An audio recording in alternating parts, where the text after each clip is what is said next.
Okay, well, we can get started here. I'm gonna be standing, and in a little bit, we'll just start to do a little bit of a warm up. Um, this little sequence is called Into Flow, and it's just a head to toe joint routine. Recording has begun, so I'll repeat that. So we'll start standing as I'm talking us through kind of some of the cerebral aspects of this workshop. We'll be moving at the same time so that we're not just sitting and taking in information that way. So go ahead and find a standing position. And then we'll start with warming up. Head to toe, you can just follow me. So just do as I do as I'm talking. We'll place our hands here on our chest, and we'll just begin by sliding our neck forward and back. Like you're sliding it on top of a table, just mobilizing the vertebra in the neck. Okay, so welcome to this workshop. The title of this is 3 Secrets to Creating a Meaningful Movement Practice for Yourself. And I'll be going through 3 different aspects of that today. Let's go ahead and take our head now left and right.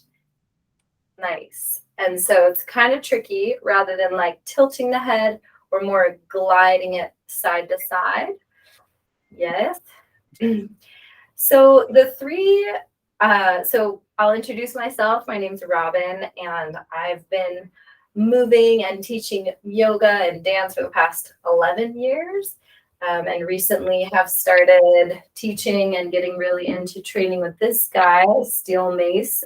So I'll be sharing a little bit more information on that because it's really helped me evolve my practice. All right, from here, let's start to make circles with the neck. So you're connecting side to side and forward and back. You can start to tune into your breath. And we'll go in the other direction. So the 3 secrets that I would like to share today are for creating a practice for yourself that's meaningful and something that you're actually able to stick with. 3 aspects: training with a purpose and intention. So we'll look a little bit deeper on that. Okay, we can pause there.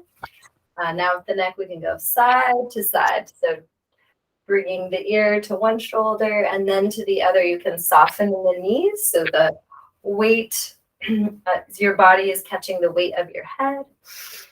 All right, so we'll go over training with a purpose and intention, and that's both on the emotional level and on the physical level. And then we'll look a little bit more into how the second secret is integrating flow state into your movement practice and why that's important. And then the 3rd aspect is training with a certain type of schedule and a rhythm so that you can maintain a sustainable practice and it's not fluid and all over the place. All right, from here, we'll start to warm up the shoulders. Let's draw the hands onto the shoulders, drawing the elbows together. You can inhale as we reach those elbows on up. Exhale as we reach them on down. Start to make a few big circles in one direction. Okay, so let's start with our number 1. So training with purpose and intention on the physical plane.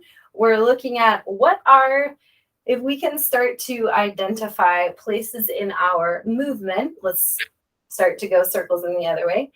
Places both in our movement, but more importantly in our posture, that we're potentially leaking power, or we are having dysfunctions in the way that we move or stand.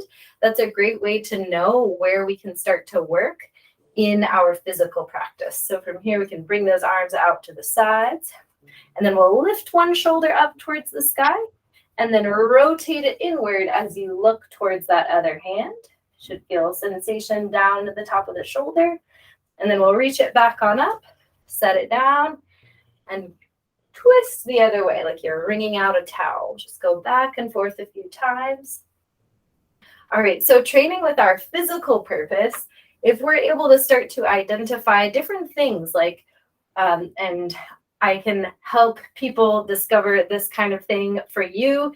If you have different dysfunctions in movement or in your posture, such as this sort of situation, this sort of situation, this sort of situation, we can start to train understanding those types of things in our body to be able to create more ease and joy in the way that we move. Okay, let's move on to our rib cage. So we can place our hands on our hips and we'll just start to slide the ribs left and right with your breath. Okay, so the physical piece is a whole thing, and we could go into that a lot, but I'll just briefly touch on that. But focusing on posture and movement patterns with purpose. The second piece, then let's go forward with the rib cage and back with the rib cage. The second piece is the emotional plane. So our bodies carry our emotions, as many of us know now.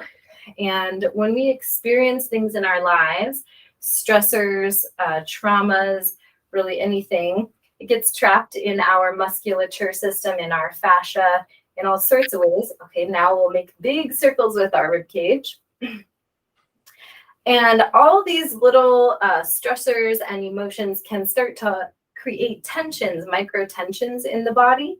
So that's why you see people who are super stressed, their shoulders will be like this or rounded forward, things like that. Let's go in the other direction. So we're just rotating at the ribs rather than the spine, trying to isolate only the ribs. Yeah. Up here. Yep. It's tricky. Exactly.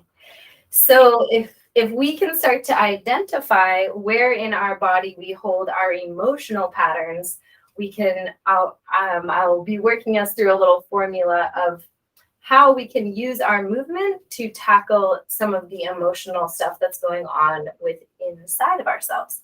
All right, let's move on to then reaching those arms up and overhead. So this is the very first part of that emotional work is you can keep following me. We'll lift up and over, and then you can tilt your chest towards the sky gently, and then gently towards the floor, gently towards the sky. Deep breath in, gently towards the floor. And you can reach it back on up and over. Let's switch sides with your breath. Deep breath in. As you breathe out, we'll tilt on over, and then tilting the chest towards the floor and towards the sky. Okay, so if we're using a movement practice to work on our emotions and things that are held within the body, you can rise that back on up. Let's work into the hips now.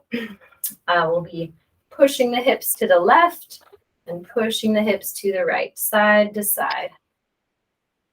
So we would start then with somatic attunement. So somatic meaning body or awareness of what's happening within. And I invite both of you right now to perhaps bring to mind the last time, whether it was today or yesterday, that you had some sort of stressor come up. It could be micro, like a small overwhelm, or it could be big, something big happening in your life. And let's pause with the hips for a moment. And when you think about that thing in your life, you can rest your arms down by your sides and bend your knees slightly. When you think about that thing in your life,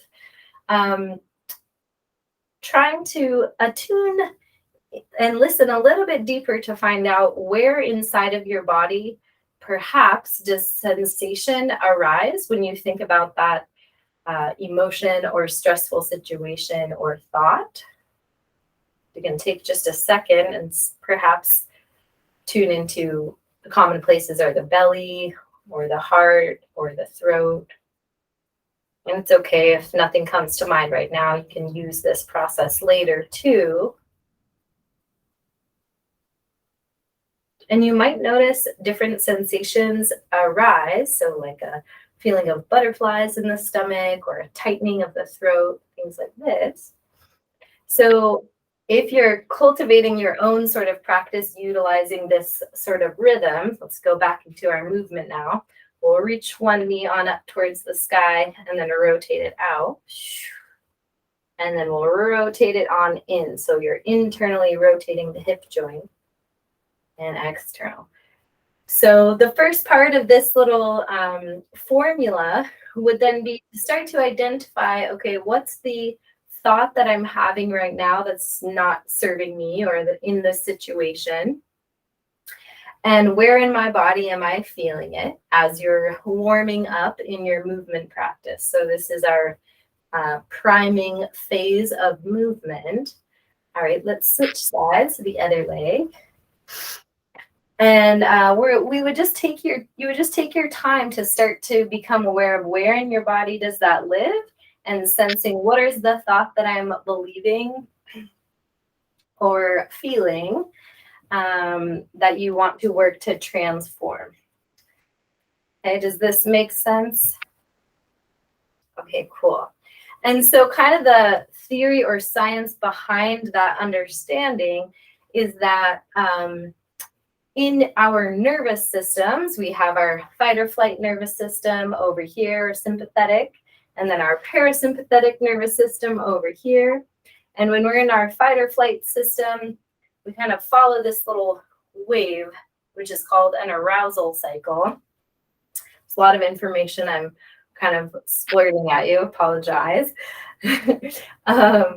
So as we're moving through that arousal cycle, if we're able to start to identify the stressor within our body, then we can utilize movement that includes perhaps tools or any other sort of movement that is fierce of sorts to then fight our way through that stressful reaction in order to overcome it and transform the feeling. So that's kind of the quick variation, explanation of what we're doing. So bringing to mind where in the body we're feeling that, let's move on to grabbing a hold of your stick or mace, if you have one. And just wanted to introduce this as a exercise tool or a training tool. And you can do this again with a stick at home too. So this is called a steel mace, and it is a modern rendition of a ancient weapon called a gada, which was used in India way back when. So it's weighted on one side, and there's different weights that you can get. This is 7 pounds on the end. And it kind of can conjure up feelings of the warrior archetype, but also memories of perhaps your past ancestors who used tools like so for battle, for farming, for these sort of things. So subconscious wise, it can start to conjure up some pretty cool stuff to work through emotion. But on the physical plane, the ability for this thing to create your help with your stabilizing muscles, with rotating of your joints and finding strength in that, finding cross-lateral motion. There's all this nice stuff that we can do on the physical plane. So what we'll do is let's learn our movements, and I'll bring us through kind of the next phase of this flow. So first movement is we'll find our warrior 2 position from yoga. And let's first just find our lower body stance. So we're pressing through the outer edge of that back foot. Nice bend in that front knee. And then notice your rib cage, how the hips are slightly at an angle, but then we'll take our ribs and then rotate them so they're facing front. Yep, and then you'll check your front knee, making sure it's right over your toe. All right, now with your stick, let's take a hold of that in your hand that's in line with your back leg. It'll hold the bottom of the stick, and then with this top hand, we'll reach the thumb facing downward, grabbing a hold like so. Yes, looks good. Yep, and then from here, grip your stick quite firmly and try to crush it. So you're pushing it inward, like you're trying to like glue it together this way. And you should feel the shoulders really turn on. So here's the movement. As we inhale, we'll straighten in the front leg. And as you exhale, nice and strong, you'll lift that stick up and overhead, trying to bend it in half, straightening in the arms all the way, trying to bend that stick. And then as you exhale, we'll straighten the front leg and crush that mace back into this position or stick. Yes, and then if your hand's here, see if you can bring that hand right in front of the elbow. Yes, that's it. So let's try a few. So you'll inhale. As you exhale, you can do what's called a power breath, so exhaling through your mouth. And then inhale, back here. We'll do a few like that. Back and forth. And you can start to find this strong exhale out through the mouth, either in a sh or a sound. Sh.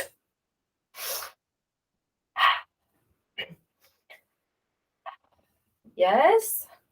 All right. Let's try a few on the other side. So we'll point our toes towards center, taking the mace in what's called reverse guard on the other side, pointing that other toe. Let's do a few on this side. So we'll inhale as we straighten the leg. Exhale as we bend and push those knuckles overhead, trying to bend your stick in half. And then crushing it together as you come here. Let's do 5 like that. So you should be feeling some sort of work, even if you don't have a weight at the end, with that crushing and bending overhead. Eventually, over time, we're just creating a lot more mobility and stability in the shoulders. Awesome. All right, let's drop our stick wherever it may lay. And then we'll take a breath in through the nose and out through the mouth. You're going to take a deep breath in, and as you breathe out, you can give yourself a little bit of a shake, letting those shoulders bounce, letting it go. So in a movement practice, if we're trying to cultivate this wave or replica of what our body does when we're in fight or flight, these fighting movements that we're training will start to activate your sympathetic or fight or flight system. But how can we use it to empower or overcome these self-limiting beliefs, which is where the intention of the emotional work comes through, is let's say I'm working with a thought like, easy one that many people have is just, I'm not good enough in whatever, area of life that may pertain to. So then we would just be finding now some sort of a statement as we're training these more strength-based movements with a statement of truth that is perhaps the opposite of that more self-limiting thought or belief.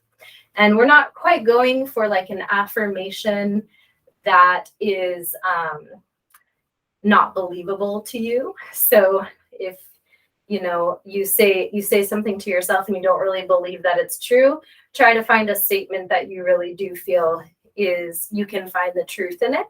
So that would be kind of the next process, is finding that statement to then start to say to yourself as we're working through these strength-based movements.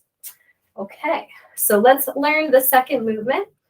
We'll get our sticks. This time, our toes will stay pointing forward the whole time, and we'll work lateral lunges. So a lot of work in the glutes and in this open hip position. So we'll be bending one leg, the other leg is straight, and then pushing into that bent leg, coming to center, and then switching sides. Yeah. So you'll just push those hips on back, sitting your weight into the heel of that bent leg. And then trying to find your force with your strong breath out As you push through the heel, bringing yourself back to stance. Yes, so that's the lower body. The upper body then, we'll take our stick. It will be interesting with, you can still do it with whatever you both have. Okay, so we'll be doing what's called a ballistic switch. So let's just work the upper body first. Starting your hands in a prayer position, let the stick fall to one side and the arms will spread apart. One hand is facing up, the back hand's facing down. Then, again, I'll push my hands together, sliding them into prayer, and let it fall to the other side. Yes, let's do that a few times. With your breath. Nice. Okay, now pause here and gently try to pull the stick apart. Feel your shoulder blades slightly draw together and back. So we're trying to, this is training us to have this nice upright posture rather than the rounding of the shoulders that many of us have. And then again, we'll push those hands together, sliding it over, ripping the mace apart. Feel the shoulder blades drawing back together. And repeat. So we're just going side to side a few times. You can use your breath. As you can see, it feels a little bit different with a weight on one end, but you can still get the picture with a stick. Awesome. You both got it. So now we'll add the lower body. So what we're doing is we're starting here, bending in one leg, and we'll be pointing the stick towards our straight leg. As you're here, like you're shoveling. As you're here, try to crush the stick. So pressing it together, hands together. As you exhale, come back to center and switch sides. Slide those hands apart. Yep. And then if your hand's here, see if you can pull that hand up higher, that back hand. So you're here, see if you can pull, yep, exactly. And then crush that stick, come back to center. Again, sliding to one side. Deep breath in as you exhale, come back to center. And then we'll flow back and forth. So inhaling, exhale as you bend. Inhale. Yeah. Yeah. And so you're always pointing at your straight leg toes.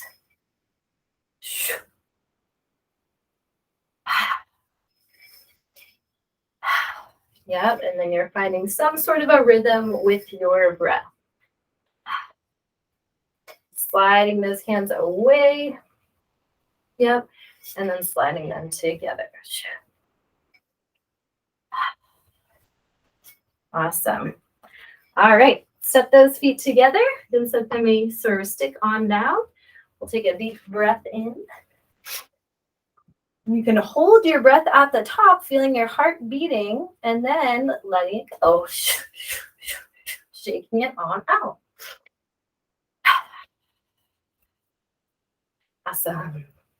All right, so all of this that we're learning right now, these are just examples of ways that you can train certain types of movements with purpose. So for us, this is open hip conditioning work. So the ability to have strength in this open position for different sort of activities you have in your life.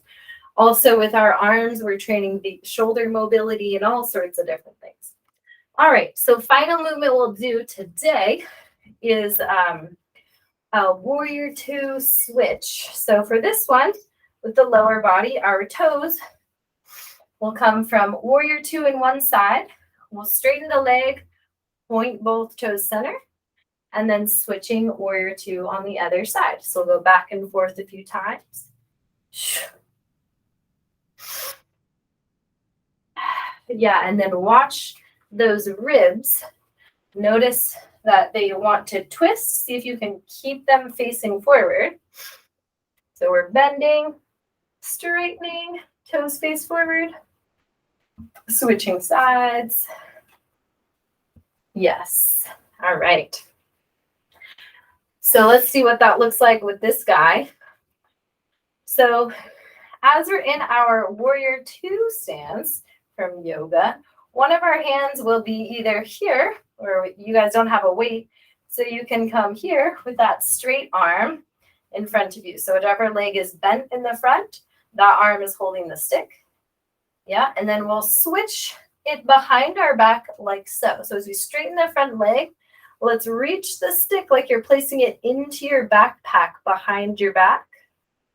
Yes, take a hold of it with your other hand, and then whoop, bam, we'll come on out, warrior two on the other side. Again, nice and slow. We'll lift that stick, placing it into our backpack, pointing our toes straight, taking a breath in. As you exhale, slowly shifting to the other side, switching hands. So we'll go back and forth. Inhaling as you reach that stick behind the back.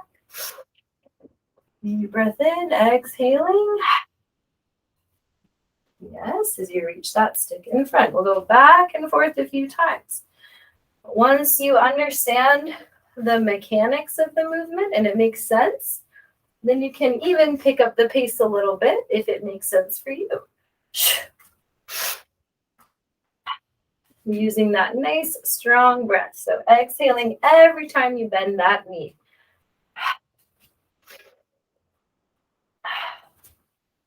So there's a lot of physical things that are happening in this movement. So the ability to reach our arms overhead, especially if you have a weighted tool in your hands, the strengthening of this open hip position, there's all sorts of things. Awesome. All right, let's bring it together and we'll step it on in. Great, looks like you both got those movements. Take a breath in and we'll shake it on out. Let the shoulders bounce. Yes, letting it go, resetting. Awesome. Okay, so we have those three movements. Now we'll kind of pair that little formula I was talking about to these movements, and then we'll at the end combine the movements into a flow where we shift from one movement into the next. And then afterwards I'll kind of discuss the why behind that. So what we'll do is we'll be focusing on one movement for about a minute each. So we got these guys first. For about a minute, we'll just work 30 seconds on this side, 30 seconds on this side. Then we have these lateral lunges. We'll do a minute of those. And then we'll do a minute of these warrior two switches. So with that, let's experiment with how this could look when you pair it with your truth statement. So here's where your piece of paper can come into handy.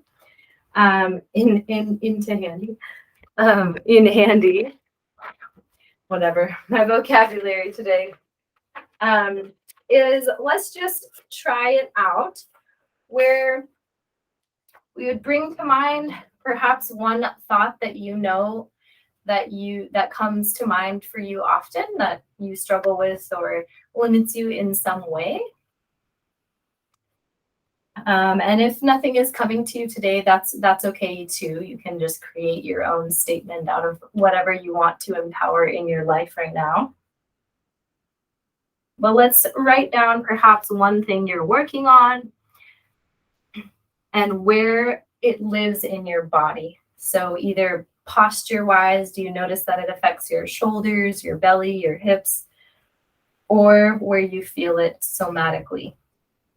As in butterflies in your stomach, low energy, this sort of thing. How does that thought affect you?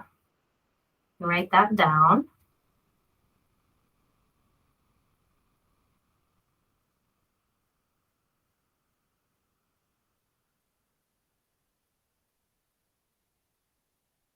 Okay. So with that, we just take a moment to be with that in our bodies.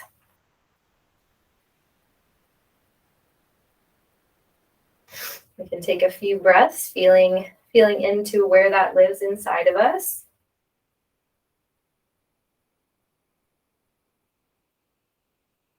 Okay. And then let's write down what could we say to ourselves that would combat that belief or thought.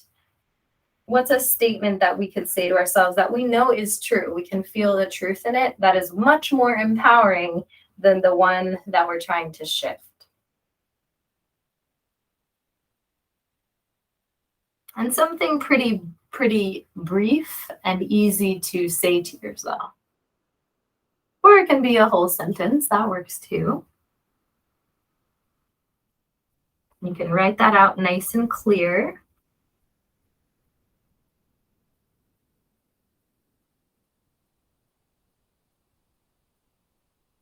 Could be like an I am statement.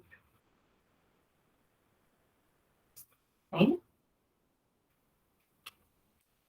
Awesome. All right.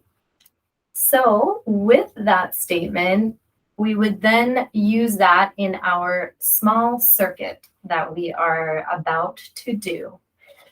And this is just one model of a way to add this kind of emotional work into your movement practice. So take that more empowered statement, bring it into your mind, and basically what we'll be doing, bonus points if you have music next time, you can play in the background that pumps you up. So I'll set our little timer. We'll repeat those movements and start to repeat that statement in your head, and repeating it in your head so strongly that you can start to feel where in your body it resonates. That makes sense. Okay, so we'll give it a try. We'll do these. Any questions, by the way? Rushing through. No? All good. Thumbs up. Okay, so we'll start with this reverse guard to overhead warrior two. All right, so we're crushing the stick as we're here and then trying to bend it in half as it's overhead. All right, so let's begin in 3, 2, 1, and go. Finding a nice strong exhale every time. Punching those knuckles tall.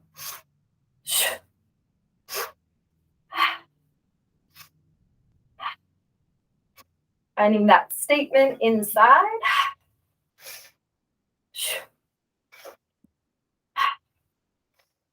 And let's switch sides. Switching hands, keep it going, keep the rhythm.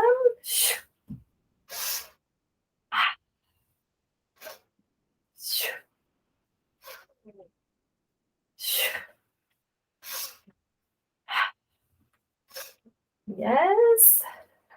And in 3, 2, 1, we'll pause. We'll set the stick on down. Take a 30-second break in between rounds. So take a deep breath in, holding that breath at the top, feeling your heart beating perhaps, and then shaking it out, letting it go.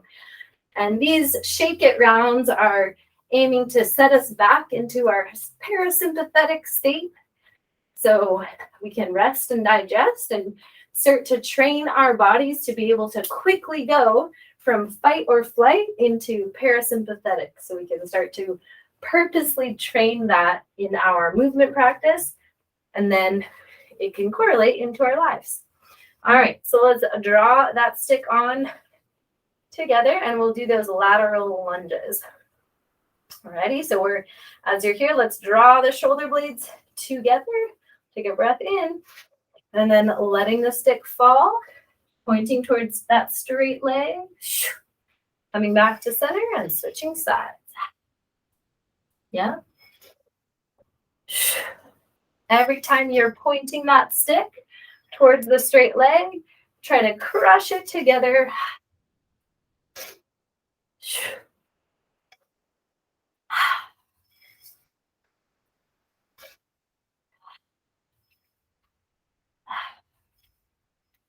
Yes, find that statement for the last few seconds here.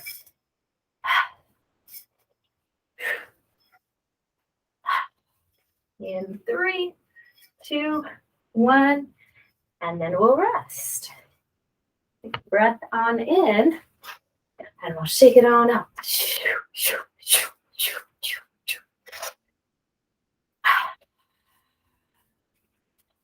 Awesome. Okay, last one.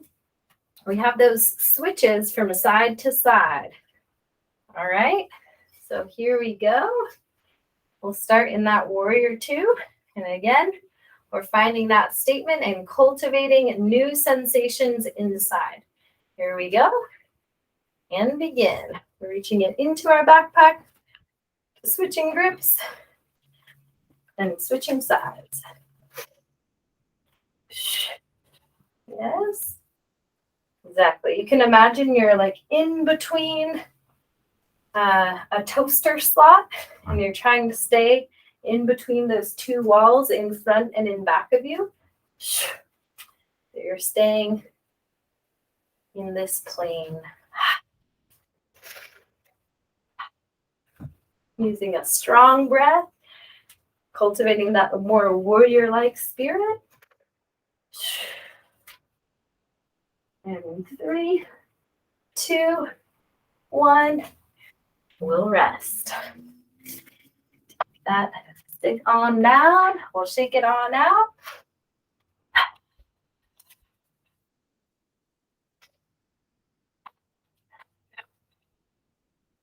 Awesome. Okay, so we have those movements now. The final piece of the movement is to cultivate some sort of a flow between each movement. And I'll go into this of the why after we experience it. Okay, so the flow will look like this. We'll do 3 of each one and then switch to the next. So for example, we would come here to this reverse guard overhead. We do this 3 times. 1, 2, and 3. With that bottom hand, then we take our feet to face forward, switch into this lateral lunge, because our legs are already wide. 1, 2, 3. Coming back to center. And then we'd open on up to a warrior 2. And do those switches. 1, 2, and 3. And then we would set up for the same thing on the other side. Yes? So we would do reverse guard, overhead. 1, 2, and 3. Bringing it into center, toes facing forward, letting it fall. 1, 2, and 3. Yeah. And then coming out to our warrior 2 and doing those switches. 1, 2, and 3. Let's try it one more time. Here we go. We have that reverse guard to overhead lunge. Do it 2 more times.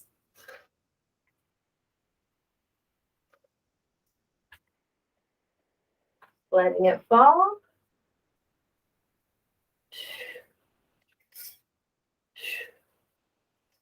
Bringing it on out. And switching. 1, 2, and 3. Awesome. All right, let's draw it together. Okay, let's shake it on out. Let those shoulders bounce. Releasing residual muscle tension. So shaking is a really important piece of nervous system regulation. So all animals besides humans use shaking to release trauma from the body. So it's a really animal thing to do. And it works for humans too. We just societally have learned that this is not normal in everyday life, but utilize it to release stress from the body. Okay, awesome. Let's close out the movement portion of this. We can end with 3 deep breaths, and then we can sit down and we'll chat a little bit further. So we can end by reaching our arms on, out, and up. Nice long spine as you inhale. And then we can exhale as we draw them down. Let's do it 2 more times. Reaching on, out, and up. Even gently looking towards the hands. And exhaling as we draw it down. We'll do it 1 more time. Awesome. Okay. Thanks, you two. So let's move into a little bit more about the kind of the why behind what we just did. So I wanted to actually move us through an experience so it kind of made a little bit more sense. But essentially, if you were trying to create more meaning in your movement practice, let's say movement, you know it's good for you, you know you feel better when you do it, but it's hard to perhaps help make it feel sacred or consistent or sustainable. This for me has been one way that has transformed the way that I practice and I'm able to practice consistently, is knowing this relationship between emotions and movement and how to utilize what's called the arousal cycle to work through negative self-beliefs, stress in my life, things like this. So just targeting that formula of warming up in coming to contact with those more stressful things in our lives, and that would be your warm-up portion. And then the conditioning portion would be when you're really harnessing that new statement that you're trying to empower. And then finding a flow is the last piece. So we'll talk a little bit more about that.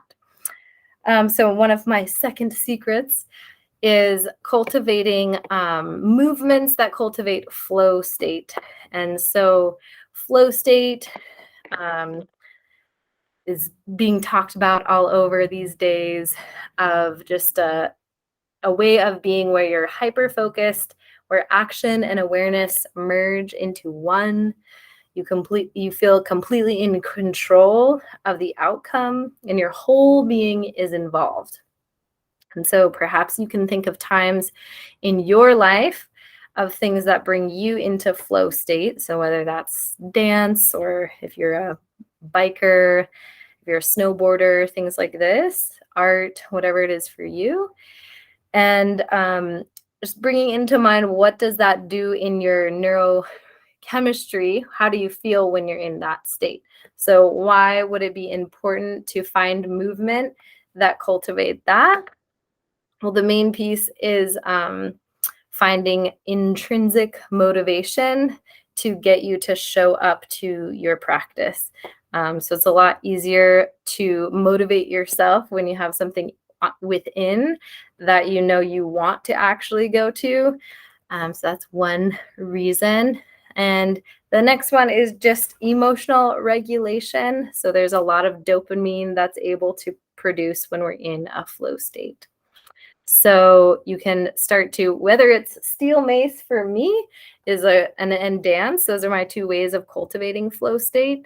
And steel mace has been a really beautiful way for me to train that, because the last formula for creating a flow state is where your the level of challenge that you're experiencing is right above your ability. So it's not too far above, otherwise you'll get frustrated, and it's not under your ability, because then you'll get bored. So if you can find things in your movement practice that are just right above skills to master, that can start to enable you to start to cultivate that flow state.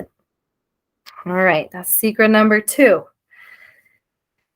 So now we're on to our last one, which is something called training on a 4-day wave.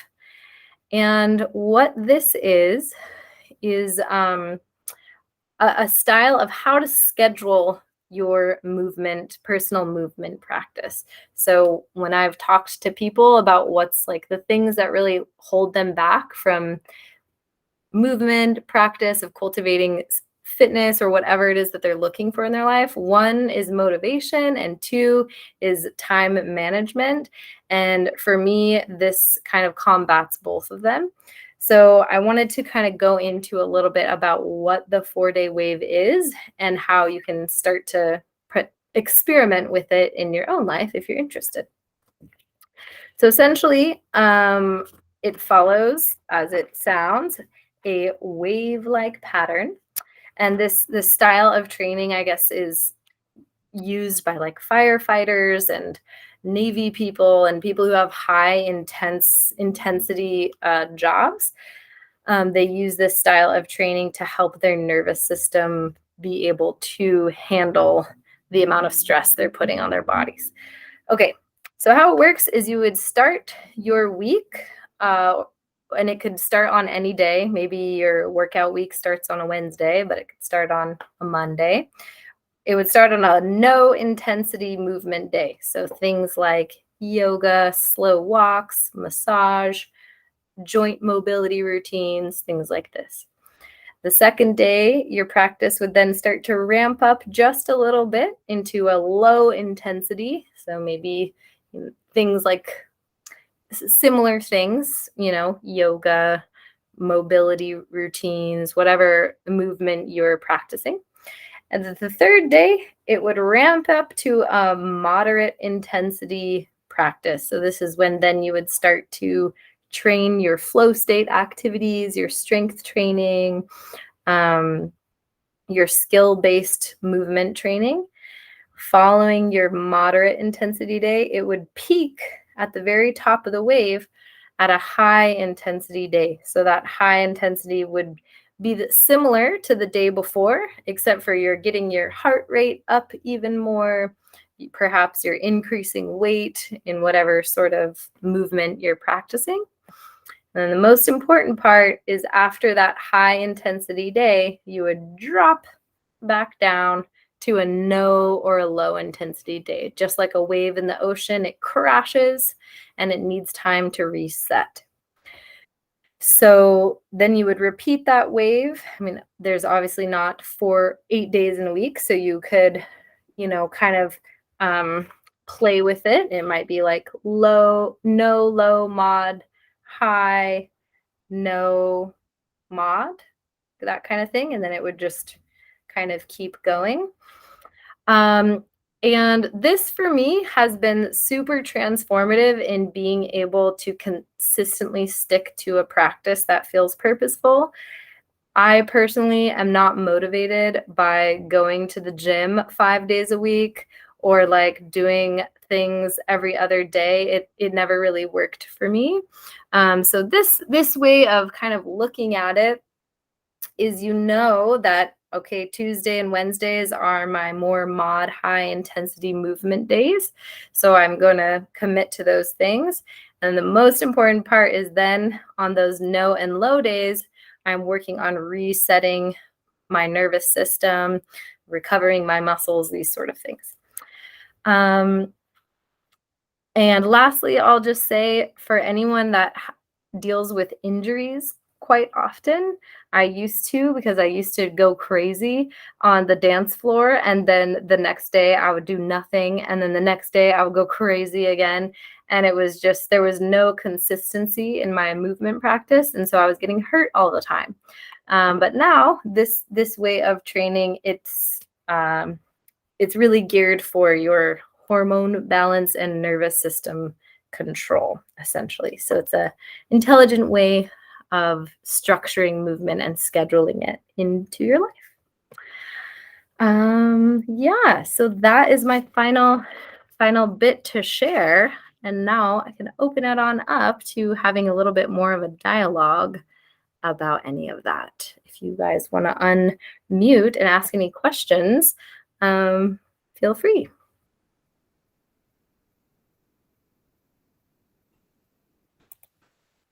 Thank you, Robin. That was amazing.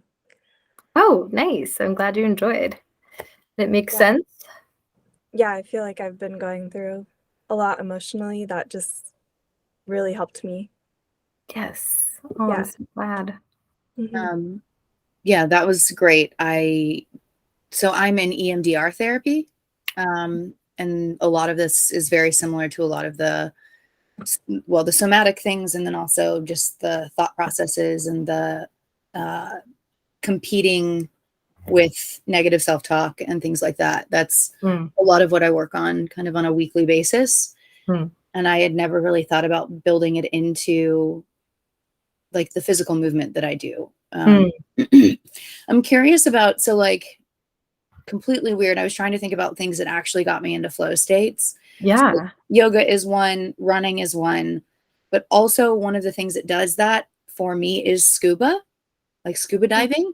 Cool. Yeah. And I don't know, I had never thought about, but it's like, it's one of the best ways the best I feel in my like regular life is being 50 feet underwater and like having to physically move my body so intentionally. Mm-hmm. So that's an interesting, I'll be talking to my instructor to see if that's actually a smart thing for me to be thinking about other things while I'm 50 feet underwater. But Yeah. Yeah. Well, I think with the like as far as that sort of thing, like those activities that get you into flow state, often like you no need to be like those, like the definition of a flow state is that you're so fully immersed in the activity that you're not really thinking about anything else.